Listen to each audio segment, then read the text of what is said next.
Hello, everybody, and welcome to the Alien vs. Predator Galaxy YouTube channel. I'm Aaron Percival, aka Corporal Hicks. I am Adam Zeller, aka Ridgetop. Eric Adams, aka Xenomorphine. And we're back with another motion tracker video talking about some of the latest news of the Alien and Predator fandom. And this time, we've not got a scoop or some details of Prey or the FX/Hulu FX show to talk about. Instead, it is none other than Mr. James Cameron himself doing the press rounds for his recently released book, Tech Noir, the Art of James Cameron, which isn't just aliens, it's a load of the various bits and pieces he's done over the years. I'm actually going to go pick that up next week. Yeah, I think I am as well. It looks like a cool book. Well, somebody posted, to go off topic already, somebody posted about it on the forums, and I said, is there enough in here for people who would only really be interested in the aliens content, because it is all of Cameron's career? And he said there was something like 40 pages or something worth of aliens artwork, and I was like, I'm in, I'm sold. So what's the Rick and Morty joke? You son of a bitch, I'm in. That's it. So yeah, I'm going to go pick that up. But Cameron's been doing the press rounds, talking to various websites for promotion, basically. And we've had a couple of interesting quotes come out of that. So first up, we're going to talk about something Cameron said about the Aliens poster. So I think it's fair to say that we all know this very nice, lovely, simple black poster with just some taglines on it. And we also all know the one of Ripley holding Newt in the hive. Is that for the home release, or the one with Ripley and Newt? Or was that also a theatrical poster? That was a theatrical poster. You very rarely see the one with Ripley and Newt on home releases. It tends to be... I'll tell you where you do see it, where I remember it from. It was on the cover of the soundtrack. But they put the glowing top on the eggs and that, and I only realised a few years afterwards. I realised what they've... I don't know if it is accident or deliberate, but they've done like a single slit over the eggs, which is like Giger's original design for the eggs before they put the cross on them. I don't know if that was deliberate, but it's always got that glowing single slit over the eggs. I quite like that poster artwork, to be fair. Yeah, it's my favourite. But in terms of the home releases, it tends to be that black alien that fades it, the Cameron alien that fades into black with that weird appendage that nobody ever knows what it is. And it's a tail, but it's like... That was from the special edition, if I remember it right. That's the first time. It wasn't out there before that, from what I remember. But the one, I remember the Ripley and Newt one being on the cover of the VHS that my dad had, actually. So that was probably the more well-used one. But this simple black one sheet is very well known as well.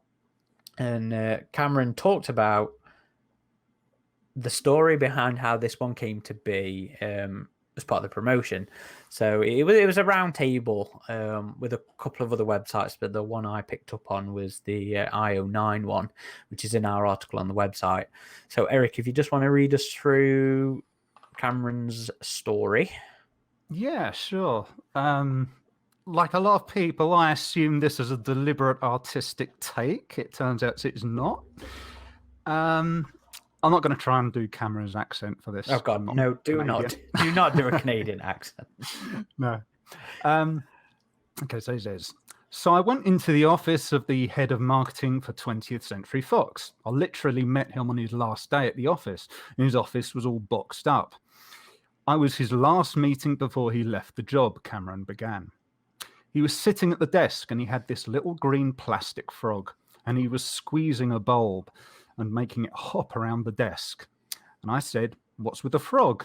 And he said, it's my stress frog. I'm like, okay, this guy is a casualty.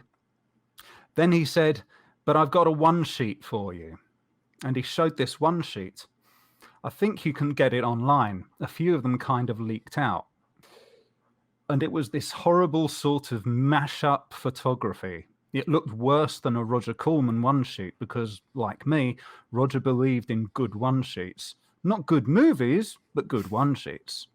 And I looked at this thing and I kind of held it in my hands and I said, "Oh, let me tell you exactly what I think of this one sheet." And I just slowly sort of crumpled it up into a ball and threw it in the corner. And he was working the stress frog. And I said, "Honestly, if I had a choice between that piece of shit and just an all black frame, I'd go with the all black frame." And apparently what happened was I walked out of the office and he called somebody up and he said, he wants it all black. He wasn't hearing what I was saying. So if you ever wondered why there was literally nothing on that one sheet for Aliens, well, that's why.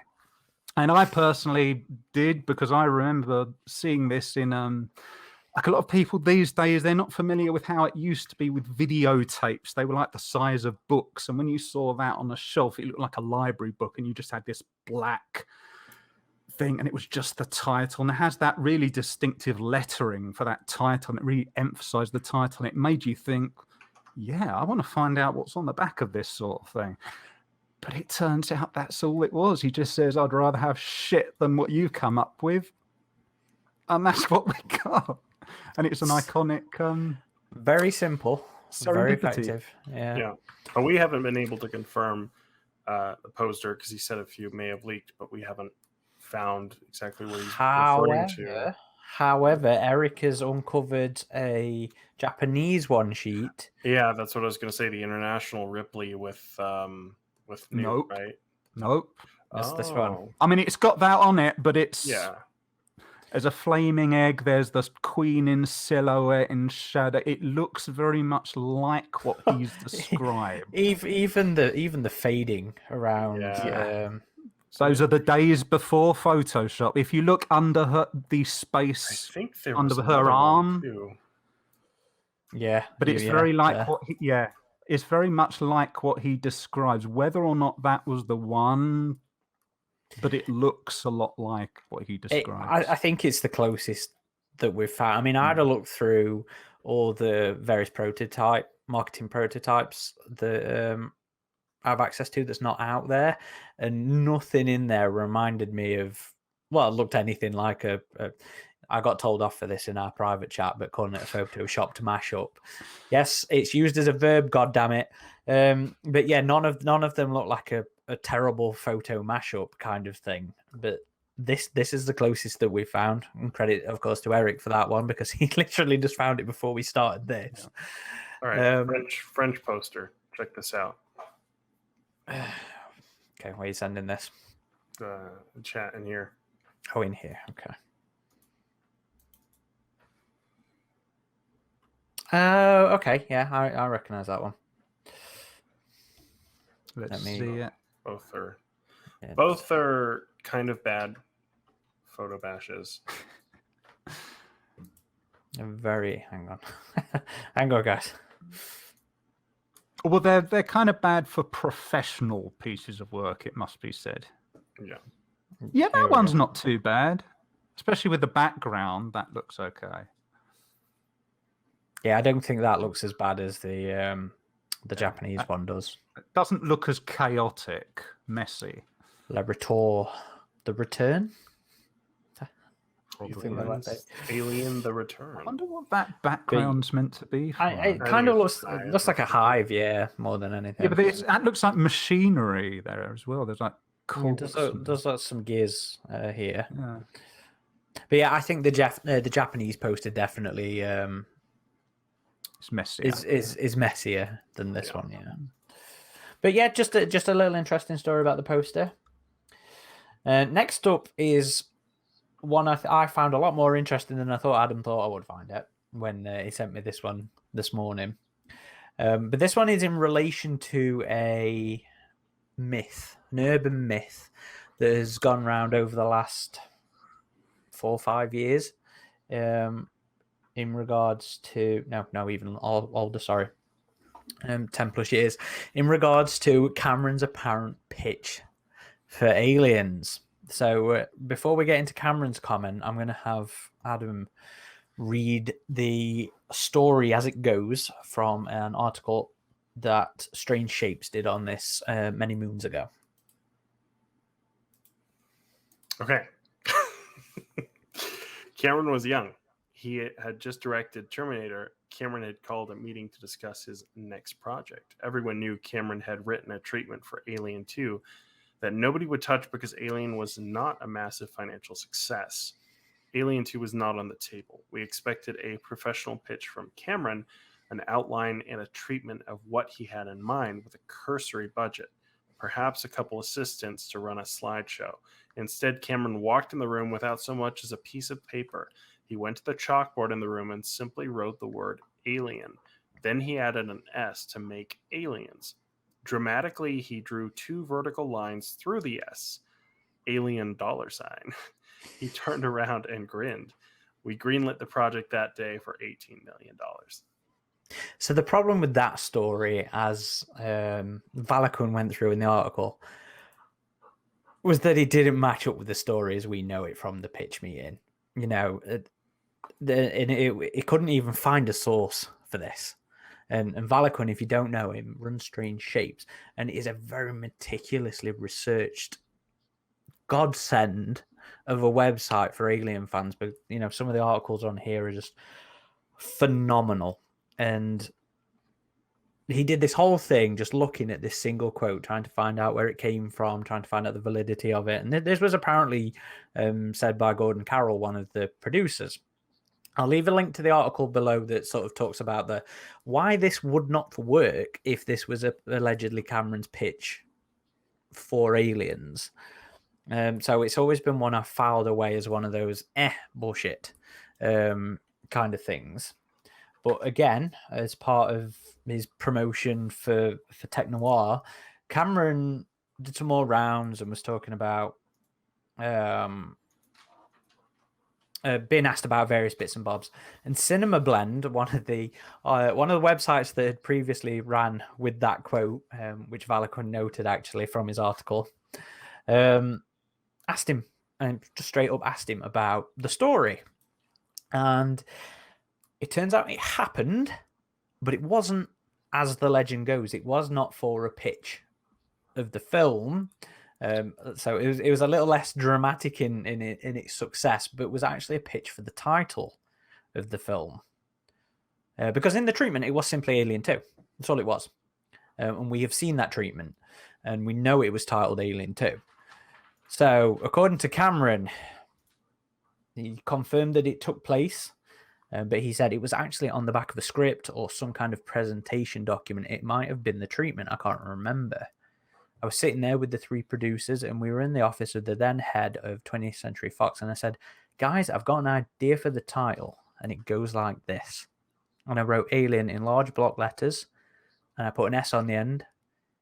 Showed it to them. And I said, I want to call it Aliens because we're not dealing with one.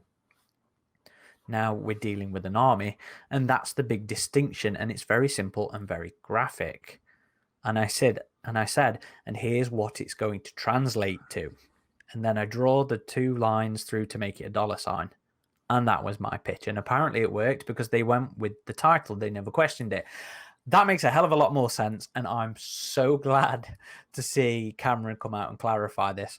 But in all honesty, my immediate response to seeing that was bullshit. Because you know how over all these years, people tend to big up stories and exaggerations are made and stuff like that. I'll still never forget Tom lying to us on the podcast. Well, Tom confirming some of the bullshit he'd said in interviews to us in the podcast. This is Tom Woodruff from Studio ADI, by the way. And then there's also the thing with Ridley Scott and I'm so fucked off I never saved this interview. And I've learned my lesson because of it. But in the press junket for Alien Covenant, Scott was asked, is Walter and David a reference to Walter Hill and David Giler? And he said, no, but that's brilliant. I'm now going to tell everybody it is. So you think Cameron's just taking the myth and running with it, huh? Yeah, so that was my first response, my first reaction anyway. But I so much prefer this story over that urban myth. And if it is not an exaggeration, and Cameron's been known to exaggerate, you can check it out in my and then Some Other Bullshit Happens article about Hill and Giler's original Alien 2 treatment.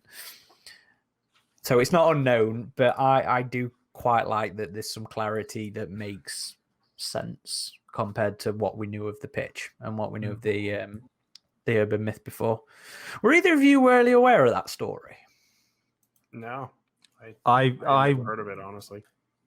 I am particularly glad this has now come, because at least this clarification, it makes a lot more sense, because he's just the thing it used to be on the forums, not just ours, but I remember back in the days of the news group and all that, there are a lot of, because there has been that sentiment, that anti-aliens sentiment, where there are a lot of people who get very, it's fair to say, a little on the pretentious side, and they like to really bash Cameron for being a fanboy and he's just wanting explosions. They try and treat him like an early Michael Bay sort of figure, and this was going around as a sort of an instrument to advance that, if you want to call it an agenda, but that point of view where they said, oh yeah, look what he did, he was only wanting to sell merchandise, or as if Cameron had any say in the merchandise. And it was this thing about, yeah, he just wants to make money over quality. And I always used to say, rewatch Aliens, it's a long time before there's any action in it. He's not like that. He wanted to craft a good story, and now we have this clarified. It's not him doing that, it's him saying he just understood the pitching business. He was saying, look, this has already been green lighted. We were just trying to figure out, how do we market this project? And I was trying to get them to understand, look, if we do this, it's going to sell more, because it's going to have that inference of there's more than one alien, it's bigger, it's better, it's blah, blah, blah. And for you guys, that means more ticket sales. That's all he was trying to do. This is Cameron saying, I understood how the pitching business works. You've got to play that game, because it is show business. There's a lot of fans that go, oh yeah, the Alien fans, that now they're all about profit. They were always about profit. Films are always about profit. It is show business. You have to pitch your script. You have to do what Anderson did for the first AVP film. You have to say, I can get this done within these budget constraints, and it will hopefully make you this much money. He was saying, by changing this from Alien 2 to Aliens, it's going to immediately have that psychological impact. That is going to make you guys a lot of money. And that was done in a pitch meeting. They'd already greenlit it. It had already been done. This was purely about the marketing. So for me, I'm glad we can now basically call BS on this rumor that's been going around saying, oh yeah, Cameron only wanted to do explosions and dropships, and that, because the film is not like that. It's a very clever film in a lot of places. It's extremely well written. He wanted to make a good film, but he knew how to pitch a title change, how to get his way. He didn't succeed in all respects. We know he had to finance that blue laser, for example, out of his own pocket. He got that back. That's something not something that's very well known.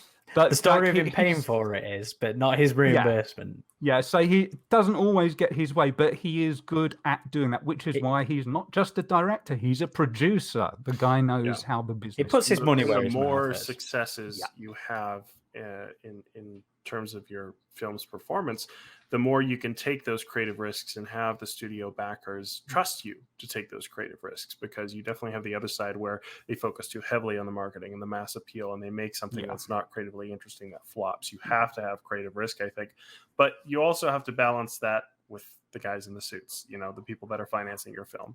And Cameron plays those both sides very well, I think.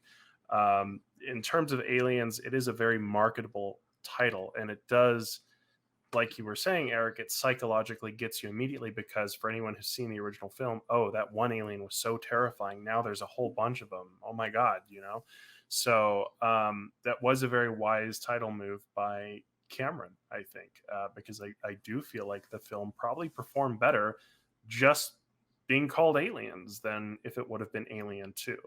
It's Yeah. very simple but effective marketing, and it does exactly what it says on the tin. Aliens, plural. It There's more. conveys a lot of what it's about by just one simple title. Yeah. And a lot better than Yeah, I Alien: was gonna The say, Return. I've never seen this before. It's one of the prototype marketing ones I've seen. Okay, so this Actually. couldn't be the one he was talking about, could it? I don't possibly maybe. That I mean, looks better than what he described. Yeah. it Although looks. you do see an alien in full lighting, that wouldn't have been a good decision. But I guess this is being published by Ferrif, or of like a book of little-known early poster prototypes. Well, I had never seen this poster before. If you notice here, look, you see the obvious difference between Very the early blacks there. prototype then. This is definitely yeah, and it's one of the ones that's not really out there actually. Yeah, so this one. Have you seen this one before, Aaron? Yes. Like I said, I checked a lot of the marketing prototype stuff that's not out there. But what is up with her leg? I wonder if that was like a tagline. Yeah, the perspective on her leg is a bit. See her leg; she looks like she's going to drop down a hole. It's like she's trekking forward, but the perspective. Even the face looks very weird there as well. Yes. Well, it's a prototype. I imagine they might have done some refining, maybe, but yeah, just another interesting view there. I wonder if the return was considered as a tagline in the English markets at all. Well, I mean it's an English language poster, so prototype. So yeah, probably. Yeah. We'll have to throw up a. I quite like the one from the black one sheet. There are some places in the universe you don't go alone. I've always really liked that one.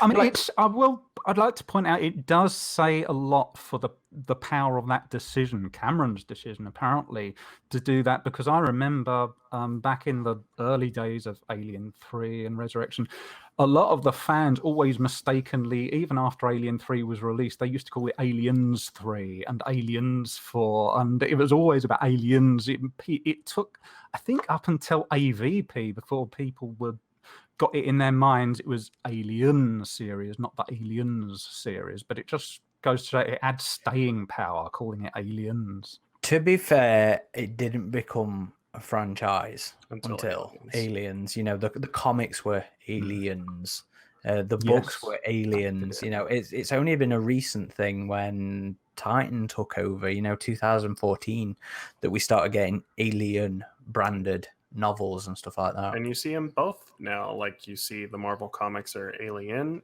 and Aliens, and we recently had an Aliens video game, Alien Isolation before that. So you see both of them describing, I guess, what you can expect, the kind of alien story and vibe. But yeah, it tells you what kind of story you're probably getting into. Just from that title alone, if you get an alien story, it's probably going to be more in line with horror and gore and body kind of stuff. Whereas Stoko one, Dead Orbit? Aliens, but that is because that was what Dark Horse had. Dark Horse had Aliens. Oh, right. Okay. Even though it should have been called it should have been, yeah. So it's all that kind of stuff that we never fully know or understand. The licensing terms and stuff like that. It's all a complicated web. But yeah, I think that's everything, though. Yep, I said this would probably be a short one because there's not too much for us to speculate on this one. Actually, it's just some interesting anecdotes from James Cameron. And yeah, oh, sorry. Go ahead. A bit up today. Oh, okay. Well, Happy New Year, everybody. Almost. Well, it's not New Year. I've still got a couple of days. Almost New Year. Yeah, the motion tracker. Almost New Year. Yeah. The motion trackers I like to get up pretty much as soon as we've recorded them. Oh, okay. Well, that's good. Happy end of 2021. Well, that was the point, that these would be more free flowing. I wouldn't have to snip much. I would just bang it in there and render it out and all that rubbish. But yeah, cool. Well, I hope everybody's had a good Christmas. I hope everybody's going to have a good New Year. And make sure you check back in with AVP Galaxy in 2022 for more awesome content and some brilliant hosts over here.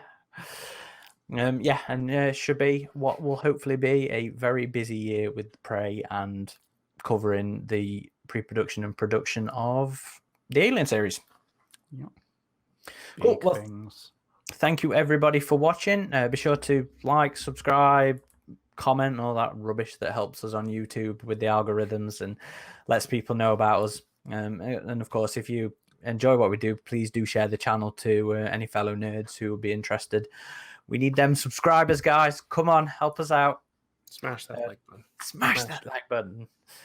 Animated GIF of some like button being hit, whatever. All that rubbish. We got to do that. We got to do more obnoxious animated stuff. No, I'm just kidding, guys. I've commissioned a It transition. won't be obnoxious though. It won't be obnoxious. It'll be tastefully alien and predator. But yeah, it's like a transitional thing that I've commissioned from Sil, who did our intro. We should hopefully be ready for the new year. Well, in the new year. Sorry, should I say.